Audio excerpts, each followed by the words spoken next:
Здесь было одноэтажное здание, так называемое общежитие Воркута. Туда выходила дорога в аэропорт, переулок, переулок Клубный здесь был. Там стояло здание, барак, где жил Владимир Яранов, Епифановы, Бажуковы и другие. Здесь, там, где деревья,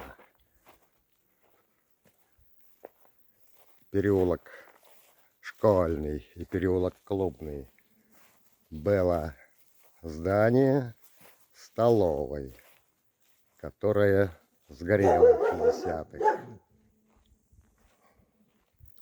Туда дальше дорога к Пожарке, а налево кладбище. Улица Лесная. Улица Лесная.